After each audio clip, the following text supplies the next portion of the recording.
most like men go through a lot because they don't want to express themselves. No, there's some sort of trait and attribute across all these generations that should always stand and never to never to disappear in any way, no matter how many generations will come in the near future. In as much as we are putting it on single parents, tumekuwa na kitu inaitwa irresponsibility. Why? Women suffer from dependency, but men suffers from irresponsibilities. Na hii ndio imeharibu sana society, and that is why we are having weaker men.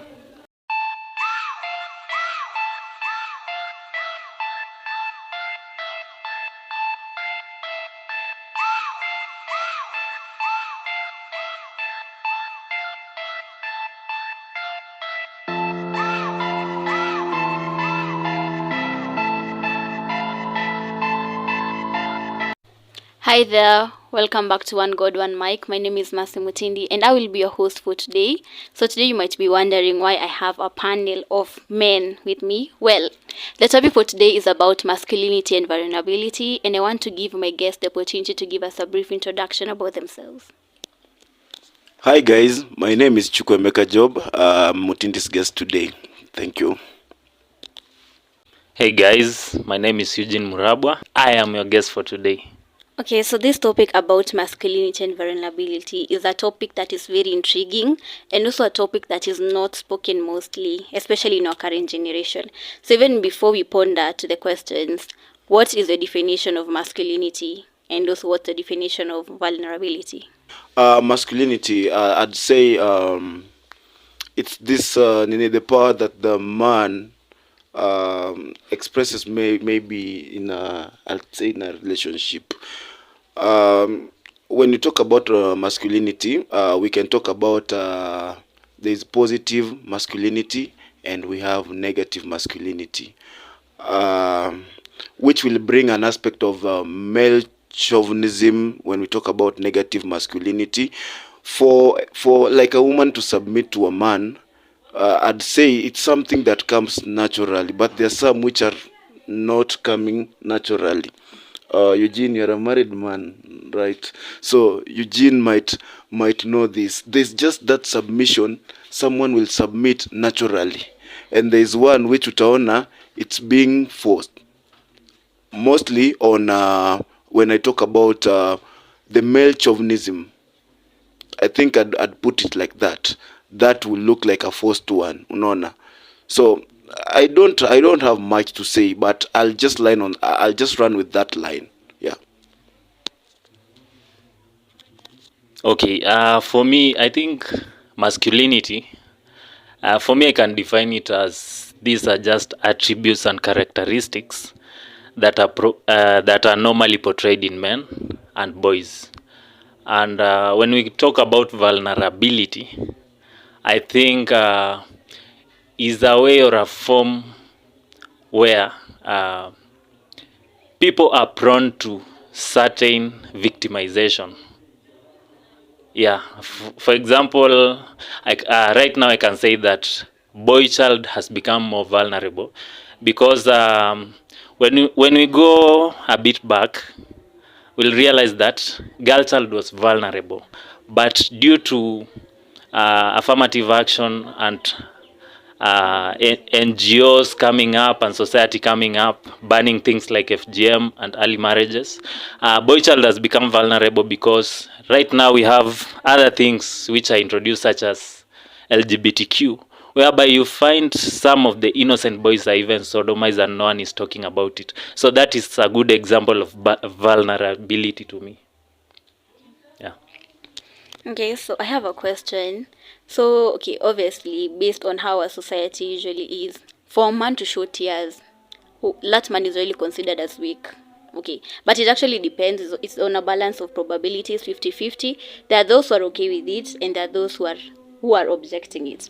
So, do you think that it is acceptable for a man to show his tears? Well, for me, I'd say we are all human beings. You know, there's this narrative that has been given that a man is not supposed to show like the tears. I remember when I was in high school, I was reading a Kiswahili set book called Chozi la Heri. There's this guy called Ridha. and Ridha is explaining, unajua mimi niliambiwa na baba yangu mwanamume afai kuonyesha machozi, but for me I'd say that we are all human beings and we all do suffer. There is a time we are vulnerable, I'll tell you that. And mental stability is very important even for men. I'd say it is good for, it is a way that some people relieve themselves when they cry, which is true, which is something which is true. I will not say if I always do that, but which is something which is true. So me, I'd go with here the narrative that a man is not supposed to cry maybe in front of people is something wrong. This is the acceptance is a first stage of recovering from something. Some people use like crying as a way of relieving themselves. So me, I do away with that, with the narrative that a man is not supposed to like cry anywhere. Yeah, a man is a human being too. For me, I can say tears can either be portrayed as a form of weakness, at the same time it can be portrayed as therapy. So it depends on the situation. But according to me, I feel like a man should only cry when it is necessary. Because we have other men, they cry just because they have been raised in a soft environment, but not because they are vulnerable to anything. So personally, I think when a man cries, it should be out of a certain kind of pain which he cannot withstand. And before even it reaches to that point, I feel like men should develop that attitude of talking. They should learn to speak out, because sometimes you might find a man, because of toxic masculinity, he undergoes depression just because he's not able to share with other people, or he's not able even to cry. But personally, I cannot cry because of maybe the way I was raised. But for me, I think it reaches a certain level when a man can cry over an issue. Okay, my opinion is like I have no objection a man crying, because obviously a man is also a human being. But taking for instance, for example, being in a relationship, I think okay, it's okay, because obviously when you are in a relationship, you have to show maybe your partner your vulnerable side. But I think that for a man, before you show your partner your vulnerable side, first of all, know who this person is. Know their personality, because trust you me, you might meet person A who has this personality, and then you meet person B who has a whole different one. So maybe this person will view and will be okay like with you being vulnerable and ana shida, but you'll meet another lady who like whenever you cry anakwambia you're a weak man. You get? So for me, I have no issue. Yes, you can be vulnerable. Can I say something? Yeah. Sorry for interrupting. Mm-hmm. Then as a man you come as a package, unaona. Mm-hmm. It is good, then it is good. I cry in a talking stage so that you can live then. Because sasa we I mean, we have weaknesses. Everybody have a weaknesses, and in those weaknesses we come as a package, unaona. So if you will be living because I was vulnerable and maybe I cried at a point, unaona, and you want to live, then it is better you live like unaona, utoke tu mapema, unaona. Because I started by saying we are all human beings, unaona. And I think God had outlined things that a man would do and things that a woman would do during the time that he was giving Adam punishment and everything.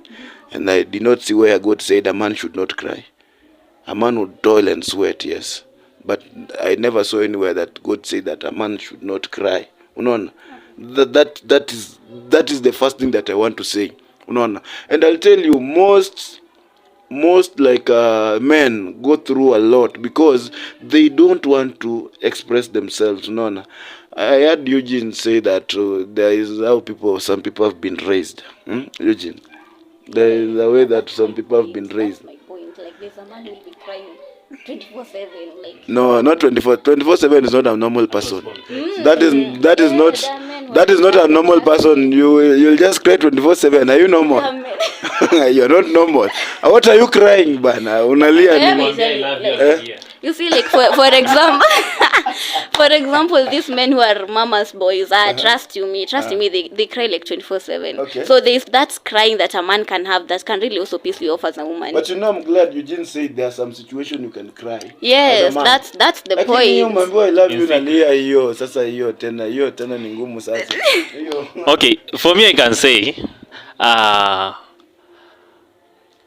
the moment mwanaume analia, like wacha ikuwe reason yenye iko valid, because at the same time remember umesema vizuri kwa Bible hakuna pali imeandikwa mwanaume asilie, si ndio? Yes. Now ukiangalia we are Christian, we follow the life and teaching of Jesus Christ, but at the same time Jesus only he wept I think twice. Kuna John 11:35 and when he was crucified. And those were situation yenye ungejeka kwa hiyo shoe, they are worth crying. But you can unaweza fikia hiyo circumstance yenye unapata kuna mwanaume tuseme during the dating period. Unaweza pata kuna mwanaume anazalia juu amesota. Get? Instead, now the problem is we men, not women but we men, we are created to be leaders. Sindio? Yeah. Now, how can you lead someone when you show a form of weakness, when you show this person that you are vulnerable? Are you getting the point? That is where the problem is. However, inaweza fika hiyo situation yenye umeshindwa kabisa. Na that is why mimi husema, mwanaume ukitaka kulia, just find a secret place. Go and cry out loud. Cry your heart out. And then utakuwa sawa. Ama look for a support system. Inaweza kuwa mabeshte zako where you can talk to them. Do you know talking to someone is better than holding it on yourself, because when you hold it on yourself ndio utafika ile point hadi utafika point utalia. But before mwanaume utoe machozi, make sure me find a support system. Ya people wenye unas. Now the problem with men, mwanaume anakufa na shida zake, you don't want to share. And the problem with us men, kuna shida nyingine imetokea. Wanaume tumekuwa na tabia zenye si za wanaume. Someone comes and tell you a problem, wewe sasa unaenda unatangazia kila mtu. Umeget? Now the nature of men is for example in a relationship, akinotice maybe ameshare with the girlfriend, then the girlfriend ama the wife, the moment atasikia wife ama girlfriend ameipeleka nje, atakuwa na trust issues. Unaweza pata anaanza confide in another person rather than the wife. Are you getting the point? Yeah. Now I think men should be each brother's keeper.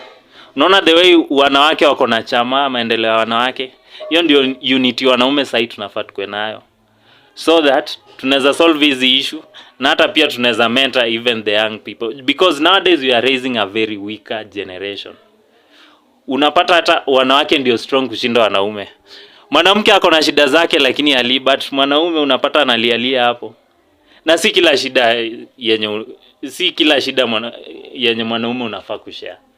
Kuna zingine, find solution. As a leader you should always be a problem solver, because the problem is unapata boy yes ako na shida yenye mwenyewe anaweza figure out how to solve it, anashinda akiambia kila mtu. Unaona, that is already weakness you are showing, and yet you are supposed to be the leader. Na this has been imechangiwa sana na sisi wanaume, in as much as we are putting it on single parents, but at some point sisi wanaume tumekuwa na kitu inaitwa irresponsibility. Why? Women suffer from dependency, but men suffers from irresponsibilities. Na hii ndio imeharibu sana society, and that is why we are having weaker men who cry for nothing, who cry for very small issues which they can handle themselves. Do you have anything to add? No. Men don't cry for small issues. Yeah, don't cry. Okay, so the other question is, what are the expressions or basically the characteristics which a man should have to show that he has masculinity? Well, when I started, I talked about positive masculinity, and also I talked about there's something called like negative masculinity. I'd start by talking about, and I had said there's a negative one, which I had also put it as a male chauvinism. But Eugene has already talked about mambo na leadership. A man is supposed to be a leader. The Bible says that the man will be the priest of the house, which is very true. A man is supposed to be a leader. A man is the one who is supposed to show a way. I started by saying there are some things that if you do, a woman would just submit, unaona, without you forcing a lot. And leadership is something ya kwanza. Number two, there's that sense of security. A lady would want to feel secure in a relationship. Those are some of the positive masculinity that a man is supposed to have. Eugene talked about it reaches a time when mambo na, how do we call it, affirmative actions sasa ndio hapo zinakuja kwa negative masculinity. Affirmative actions, unaona, where women are feeling suppressed. That's when you see these things of gender based violence, vitu kama hizo, because the woman is not submitting naturally, unaona. That's when you get things like affirmative action, gender based violence. Okay, I don't want to talk about that, but there is positive masculinity and there is negative masculinity, unaona, where in negative masculinity a man is everything. A man is everything, even though the lady does not even feel like she has a place maybe in this relationship or maybe in anything, unaona. She doesn't feel that way. The man might be chauvinistic, unaona. So it is a two-way. There is positive masculinity and there is a negative masculinity. Yeah. Okay. I just have a question to you. Like you've just said that sometimes you can find that a woman is not submissive to the man. Don't you think that sometimes, not all the time, but sometimes don't you think that a woman is not submissive because the man, you're not showing the traits or you're not portraying as a man for me to be submissive towards you? Yeah, that's why I've said for a woman to submit, and Eugene has said you have to show that you are a leader. And that's why I said a man will be the priest of the house. You're supposed to be a leader. That's why I said you are supposed to show the woman that she is secure. There is a sense of security which comes with leadership. Responsibility, and responsibility in many ways, not only in providing. There are man has many responsibilities. That's why you get that. I mean, somebody cheated and you are like, Eugene has said, you don't cry for everything. Oh, I provided everything. Oh, sijui nini. I provided. Kwani wewe uko na nini? Things like those. But responsibilities ni mob, ni nyingi. Leadership. How are you showing leadership? Unaona? Una show leadership aje? Is this lady like the way you carry on your leadership roles? Is she like yeah, this is the man for me, I can follow what he's saying, unaona? Ama tu huyu jamaa okay ana provide lakini sasa analialia saa yote sasa, unaona. Yeah, things like those. You are supposed to, there is a way you can like, I'll say exact power, but in a way the woman will feel respected and she'll feel I mean I need to be submissive. Yeah, this is the way to go, unaona.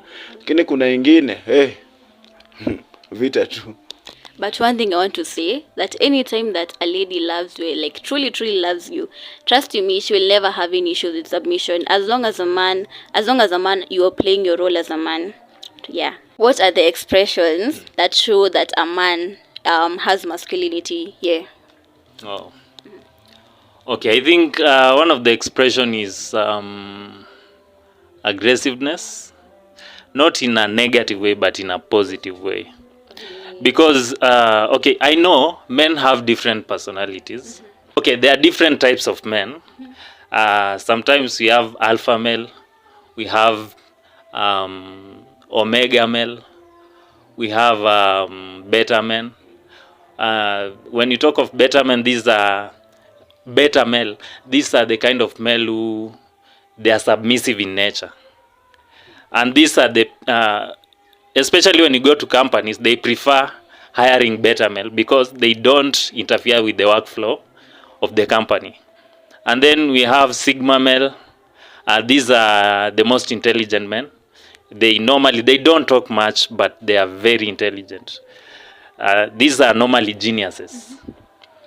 So for me, I can say that is a very diverse question because it covers a lot, because there are so many ways in which men express themselves. Number one, I've said aggressiveness, depending on the type of male they are. Another one, they should be leaders in nature, because there is no way maybe you are somewhere where there are 3 ladies and you see something going wrong and you're just seated expecting these ladies to solve that problem, and yet you are a man. And that is the reason why even some ladies undermine you, because you are not taking that leadership role. You are just seeing things going wrong and you are not taking any responsibility. And that is why earlier I said that men suffers from irresponsibilities. And ladies naturally, they suffer from dependency. Hiyo huwezi toa. That is natural. So if men will become irresponsible and then ladies are dependent on us, then they'll have no one to depend on. They'll depend on themselves, and that is when you'll start complaining that ladies are becoming independent. Are you getting the point? Yeah, so I think for me it is aggressiveness and leadership. Yeah. Okay, the other question is, what role do you think the culture and religion has actually played in shaping masculinity? Or if not, what role should they play, that's in terms of culture and religion, in shaping masculinity? In shaping masculinity, I've talked about a man, religion, and and culture. I started by saying culture has made man to be like man is supposed to be a leader, and also the Bible. That's why the Bible says that, again, that a man will be the priest, the head, the priest of the house. So culture has really made it very possible for us men, not only culture but culture and religion, for us men to believe that we need to take control over your relationship and like everything. To some extent, I'd say, because nowadays, ladies will always say that, what a man can do, a woman can do better, and that's why Eugene is talking about Miss Independent, things like those. Something again which is being eroded to some point, because we also say that we are raising a weaker generation of men.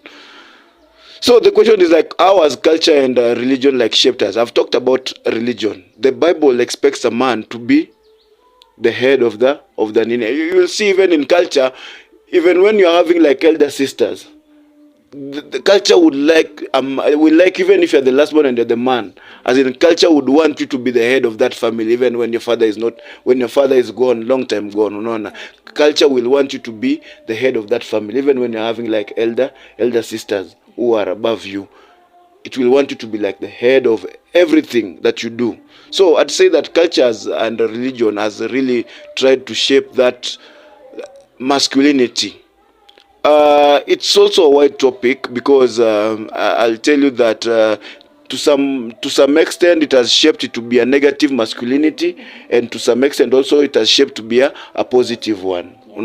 It's a two-way thing, which some people have used maybe against the masculinity. You'll tell a lady, but I'm not even in a soft, you will not do this, and my word is final, because I am the head of this house, I'm the head of this family, and some men will just call, it's like this, it's like this, it's like this. So me, I was seeing like, let's not take this route, and they'll listen to you, when you'll talk, but there is that man, no, it is like that, na tumemaliza.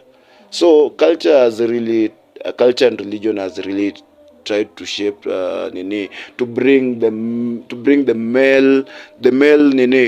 male counterpart as as superior in a relationship, as superior. So I think that's how culture has tried to shape the masculinity of men. Okay, for me, I can say,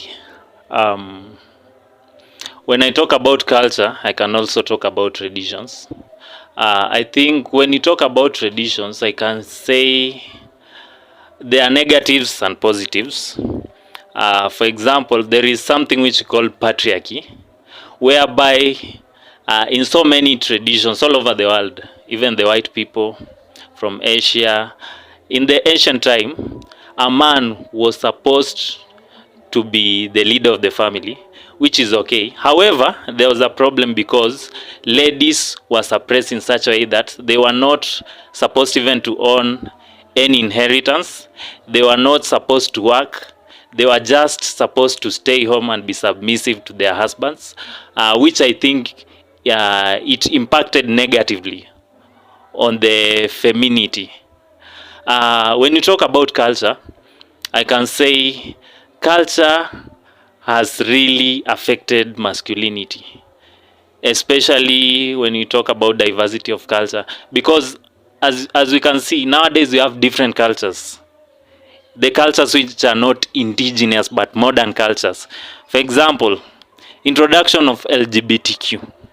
Maybe I can give a good example. In high school, I used to have friends. When you look at them very well, it's like testosterone hormone, it is suppressed because maybe they have hips but they are male.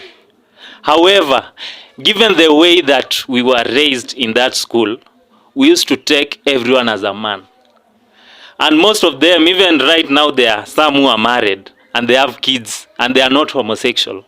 But culture has made these people with suppressed testosterone feel like they are transgender. Are you seeing the problem? Which I think that is where now culture has really affected masculinity in a negative way. Because me, I believe one thing: if you are born a man, you are a man. The lower level of testosterone, for example, a man who doesn't have beard, it doesn't make him less of a man. Maybe it can be genetics or it can be hormonal, but that doesn't mean that you are a woman. But because the culture has brought up some other agenda, you'll find that some people are now identifying themselves as transgender, which I think which is wrong, because the Bible says in the book of Genesis chapter 26 verse 1, I think, no, is it chapter 1 verse 26, that God created God said that let us create a man out of our own image.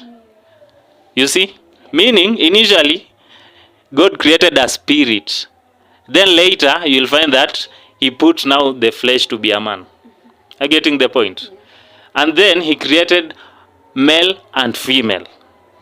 He did not create, God did not create male, female, pre-female and pre-man. So, this culture, given that it has become diversified, it has really affected the way things are supposed to be, which I think it is on a negative side of masculinity. Because right now you can even see a man walking like this until you wonder, what kind of man is this? So, and then when we come to religion, I can say religion has shaped masculinity positively, because as Christians we believe that the word will remain ages of ages. The way it was written, that is the way it should remain.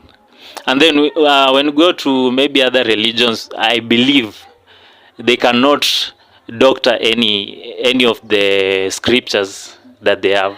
So I think for religion it has shaped positively. Yeah. Okay.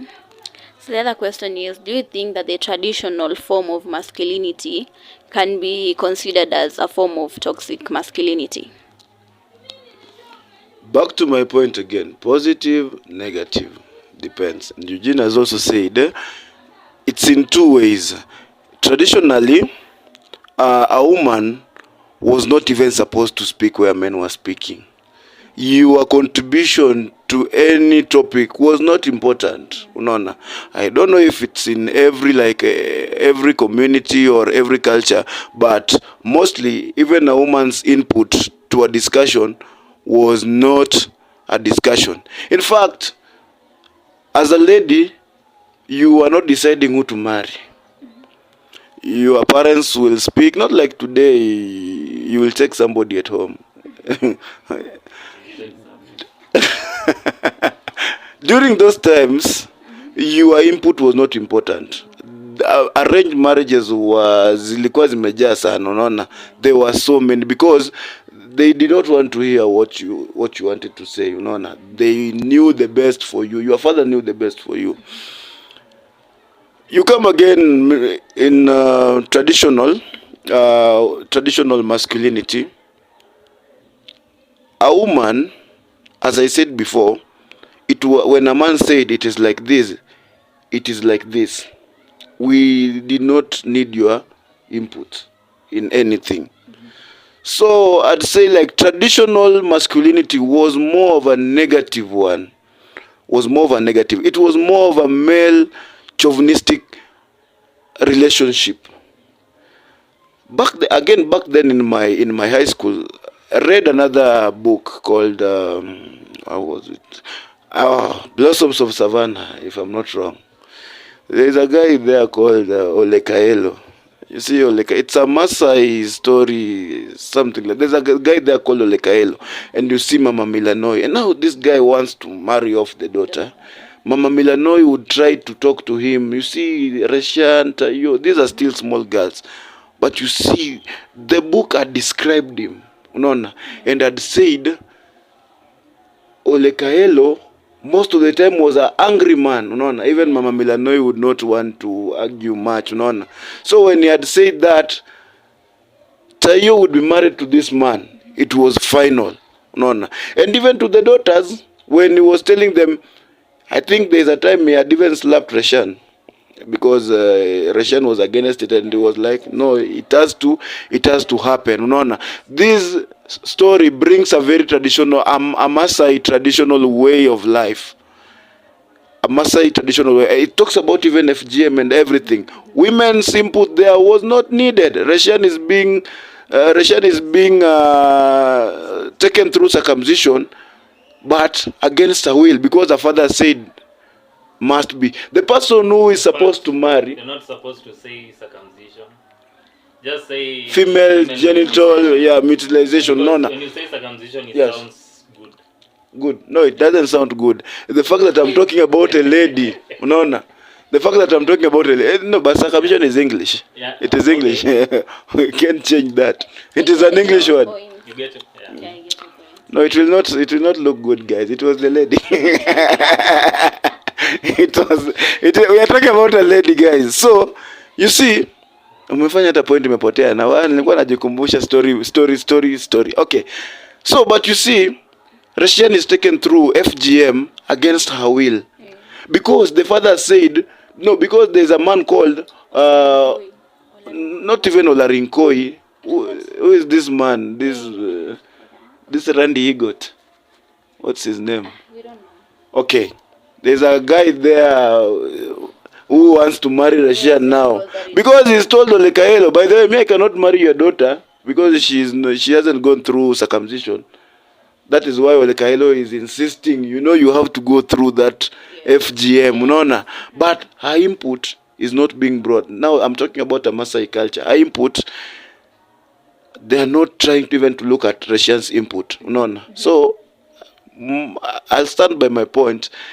Masculinity in traditional way was more negative than positive.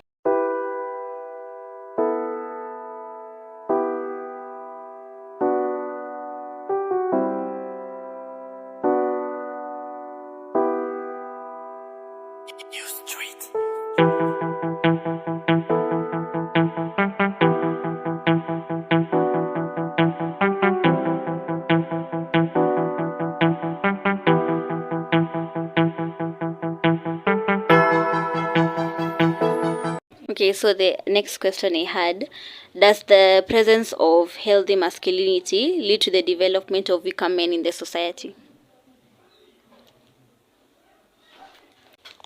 Okay, first of all, I think maybe just to break it down, I think we have almost three forms of masculinity. Where we have toxic masculinity, then we have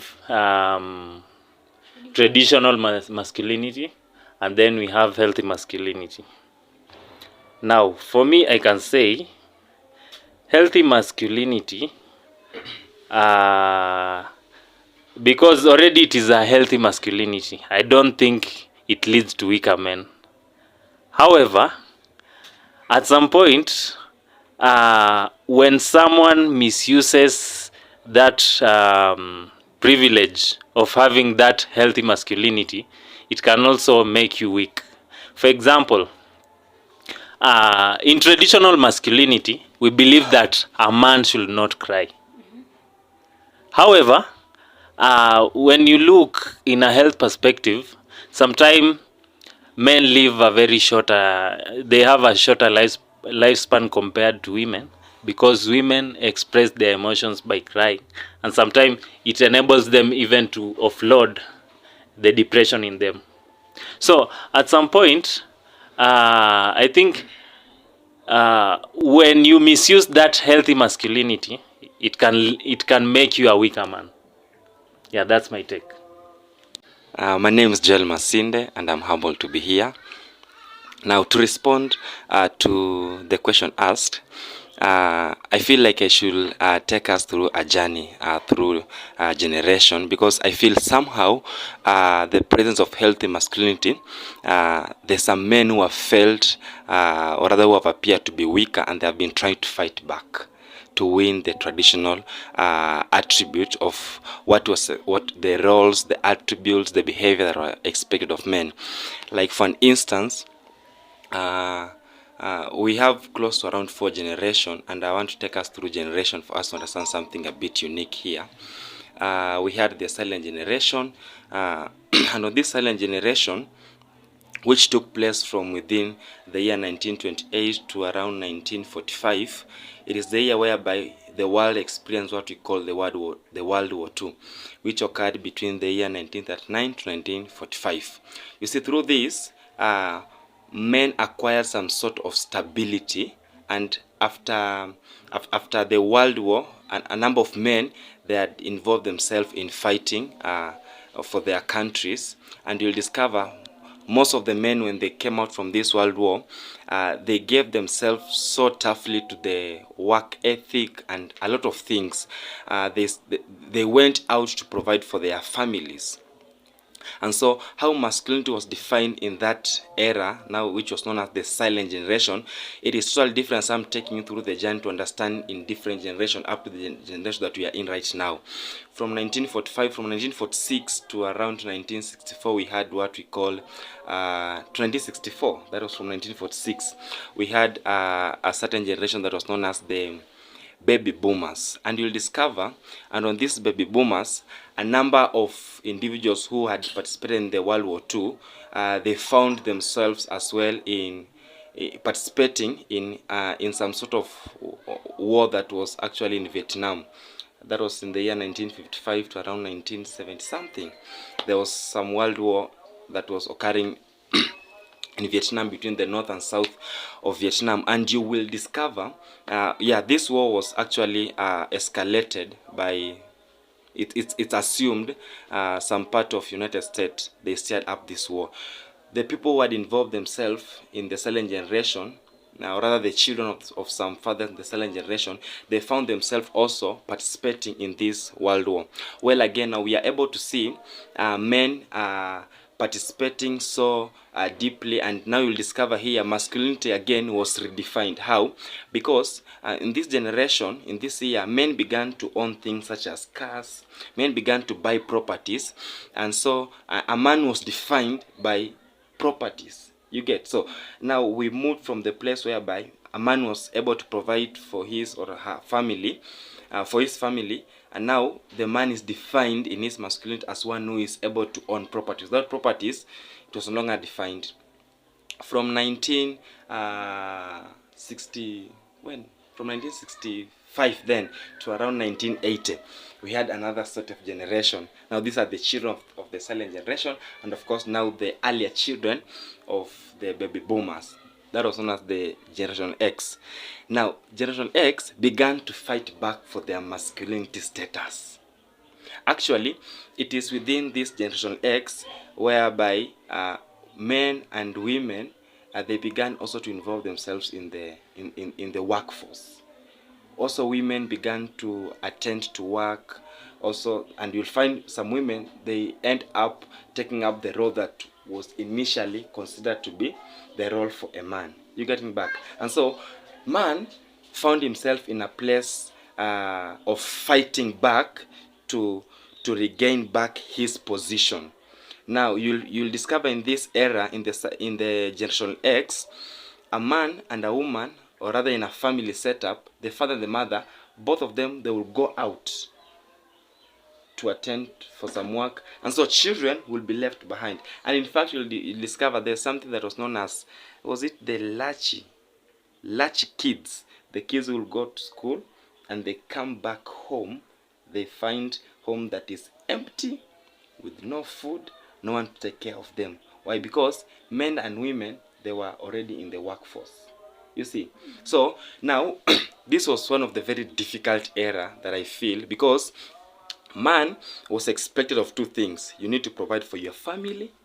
Well, again, you also need to be at home trying to show the physical presence of a father in the family.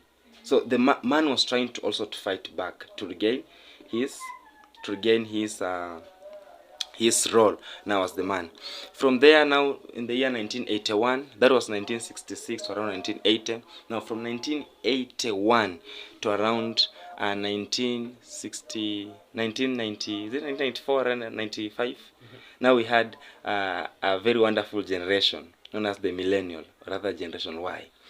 This was one of the very wonderful. I'm coming to answer your question in a very interesting way. This is one of the very interesting generation, because already these are now, some of them, they are the children of the baby boomers. Of course, some of them, they are the earlier children of the Generation X. So the millennial, already they had what we call, you'll discover there was something known as be it all. The man was supposed to be all-rounded. You're getting it? And already a woman has been sent to the field. She is also tending for the family at some point. Now this was one of the generation whereby the role of the man was also taken up by a woman. Just to add on something, I think it was around 1980s, which is within that generation which we are talking about, where we had some things like affirmative action, maendeleo ya wanawake. So that is the period when women now started being empowered. So much. Yeah. So, wow, thank you, bro. Now, this empowerment of women, it made some men to feel emasculated. You see, now when men were feeling emasculated, but of course, you see, women have been empowered. I'm in the workforce. Now you'll discover in an office setup, now women were being introduced to work with men as well. You getting that? And initially, traditionally, only men were considered to do some sort of works. Well, again, already there was now white collar jobs. So in the office setup, we'll find also some women. So again, there was now a big danger on this generation, because now man, especially, found himself in a place whereby we are coming from the office. It's your duty as a woman to cook. Oh yeah, but we are all coming from the office. You can as well as cook. You getting that? You see, now the man has to do some sort of duty that initially were considered for a woman. Well, again, he has to provide for the family. You getting it? Yeah. So something was not shaped in that generation. Well, again, now there was now in the year from around 1997 to the late 2010, 2011, there was a very wonderful generation known as the Gen Z generation. This was one of the very wonderful generation, because these are the native digital era, whereby and I'll give a typical of example even from our country, Kenya, because it was an era whereby this generation, the young people were exposed to the digital era. You get the point? And it was one of the era whereby there was some sort of balancing that women were trying to win themselves. Also in the political world, you will see women trying to rise up so quickly, and they will want to regain some position that initially such position are only considered to be for a man. Well, again now men were trying to fight back, but on this generation Z, especially millennial, is a generation whereby they fought so much back, and also generation X, men were trying to fight back because they were feeling emasculated in a way. And that now I'm coming to answer your question whereby does it make men to feel weaker somehow? Now on the Gen Z generation, because it's an digital era whereby now both men and women, they began to feel like we are equal. The balancing it became some sort of a natural thing. We can balance, we can do the things together. And in fact, it is in this generation whereby you'll find women, they even provide in the family so much in this era, especially the younger people who are now into marriage, because they feel like we can do all these things together. Women have been empowered highly, even at workplace. I'm a junior to a woman who, peradventure, she can be my wife. You get the point? So there's some sort of what we call now the intergenerational conflict, whereby I feel it is this intergenerational conflict has occurred all the way from the silent generation to the baby boomers to the generation X to the millennial, the generation Y, but now to the Gen Z generation. It is now whereby that intergenerational conflict has been solved, but in a wonderful way, because you'll discover there's now some sort of harmony. Even when a woman provides, is no issue so much. Well, again, it's expected of us, because now our fathers, those who are in the X generation, those who are in the millennial, they're now scoffing at us. They're like, you guys, you are getting it wrong. This was not how things were supposed to be done. But you see, now we are also trying to fight back to them, because already this is the generation whereby we call ourselves the tribeless generation. Munaget. So you'll discover, yeah, we have tried to harmonize everything, but again, we are having a challenge whereby our fathers, they are hitting us on our head. Men, you need to get back to your roles. But again, we are like, no, we are in a different era whereby we can as well as do this and so on. Well, again, from the onset of creation, now to those who are born again, like I and a number of us here, all of us here, somebody has looked at me. Okay, I'm speaking to the world, and I believe some people are watching us, and I believe not some people are Muslim. Yeah, we have also pagans. We have people have different way of how they believe God in a certain way. But now in a Christian format, we believe right from the onset of creation, there is some duty that was accorded to man, like responsibility, like we are able to see in the book of Genesis chapter 12. God comes and tell Abraham, leave your country, leave your kindred, leave your father's house, go to another, I will show you. You see, and we are able to see Abraham doesn't inform the wife, he goes alone. You see, now the attribute of a man is coming out. You need to be courageous and go out. No matter what will face you, you need to be resilient as well. You getting that? Now we can connect the biblical aspect with now the traditional aspect, and they align themselves together. Now when you connect with this present generation, the Gen Z generation, there's some sort of collision. There's some gap. We are not actually bridging it.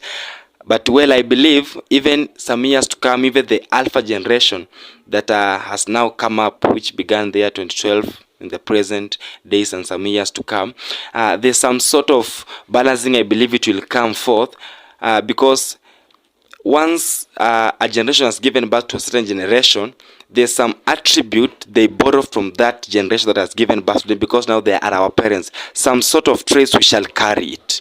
You're getting it? So according to you, do you think according to you, do you think healthy masculinity may lead to creation of weaker men?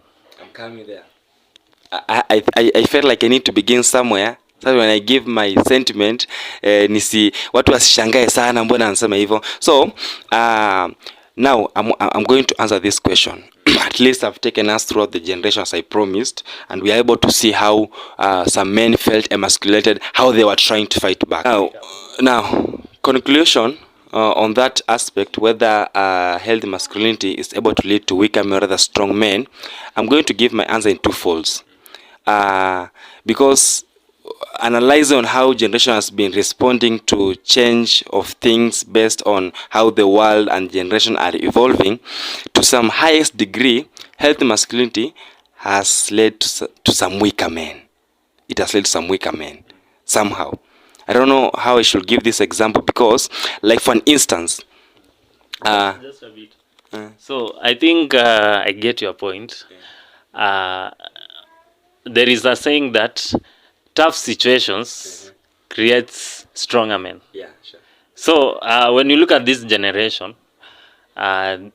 majority of them have not passed through the tough seasons and tough situations. Yes. So I feel like given their experiences and what they have not gone through, it has led for them to be a bit weaker.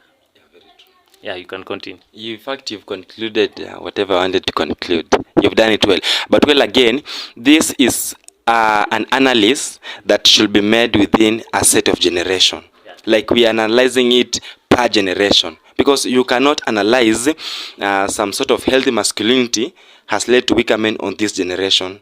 It appeared as though men felt like they are weaker in the millennial generation when some healthy traits were being introduced. It appeared so. Now, men felt like they are being emasculated. The moment a man feels like he's being emasculated, he feels like he's being weak. You get the point? Whereby a man is trying out to fight back to win the traditional trait. You getting? Like for an instance, to answer the question, why should a man cry? You see, back in the days, you will not cry as a man. You will not. In fact, that silent generation, you are not supposed to cry. The baby boomers were not supposed to cry. Well, again, we saw men trying to cry now in the millennial generation. They are trying to fight back, so they will cry kidogo here and there. Una get? Yeah, but you see now, the Gen Z, men cry. Men cry on the street, and it appears as though it's normal, and also fellow men sympathize with them. You getting that? Back in the days, a man will cry and will be slapped, maze, because a man was not supposed to cry. Una get? But this generation we are in right now, the Gen Z, they can cry. In fact, the alpha generation, hiyo kwanza wanalia kama watoto kabisa, and it's accepted. It appears as though it's normal. Una get? So for me, I feel this is a question that should be answered per generation. We need to analyze how has this been done in the past. Well, again, but there's always one thing that will stand across all these generations, from the silent boomers, X, millennial, Gen Z, and even to the alpha generation. There's one thing that will always stand. A man was ordained by God to take up responsibility, such as if I'm with a woman, even if she's older than me and maybe we are walking on the road, I should ensure her safety. You getting that? Even when she walks around with me, she has to feel some sort of security. Why? Because she's walking with a man. So that attribute should always come out. This one should run across all generations. I think there's some sort of trait and attribute across all the generations that should always stand and never to disappear in any way, no matter how many generations will come in the near future. Okay. The other question that I had is what sources contribute to feelings of shame in men when they share their emotions either with your peers, friends, or family? Okay, basically, I think initially I say that a man, biblically and even traditionally, a man is portrayed as a leader. He's the one who should take the lead. So, and as a leader, it is not wise for a leader to portray his weakness to the subordinates. However, there is only one person whom you can show your weakness, who is the supreme being, who is God. So, for me, I feel like when a man shows tears to the subordinates, that is one of the sources that makes that man, that portrays that man as a man of shame. Crying is not bad, but it depends whom are you crying to. So for me, I feel like men, instead of crying to other men or crying to maybe your woman, I think it is wise for you rather go to church or go to the altar to cry to God, because he's the one who is superior than you. Given that you are the leader, at some point let crying, wache hiyo kulilia tuseme mke wako ama kulilia maybe your spouse, let it be the last resolution. But for me, I feel like one of the sources is a man crying to a fellow man can be a source of shame instead of crying to God. My bro has responded wonderfully. Well, again, wow. The main source, as he has said, it is how the society has shaped how a man should be, how a man should work out things, how a man should behave, and so on. But this again, Pia, it is carried along from generation to generation. Like one of the variants, one of the component as we analyzing issue about masculinity, homogeneous type.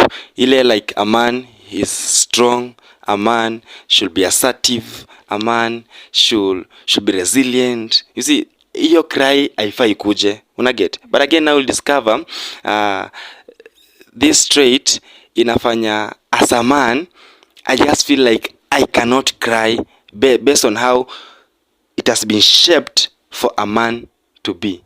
This one also runs across generation. For those who cry, it is as a result of the change of generation. Well, again, people are now embracing the change in a generation. Like right now, we are having parents who will tell their kids, just cry, Baba. Just cry, Baba. You getting that? Yeah. Even have girlfriends who tell their boys when maybe kazi imekuwa kali, they have been frustrated, just cry, baby, just cry. You see, the being baby too much and being told to cry, you see, and we are human beings. As a man, you embrace that and you find yourself just crying. And you see, this one will run across generation, but I think he has just answered it. How the society, well, again, is across generations to generation, how it has shaped men. That's why you can't cry before men. And also he has put the godly ideology, whereby I'm a leader, I can't cry before my subordinates. You get it? Yeah. So where we are shooting at is at Komarok, phase 2, zone 4. So if you're interested for Airbnb, yes, you can dial that number which will be placed. So right now we've come to the end of our talk. Thank you for coming. Thank you for taking your time. Yes.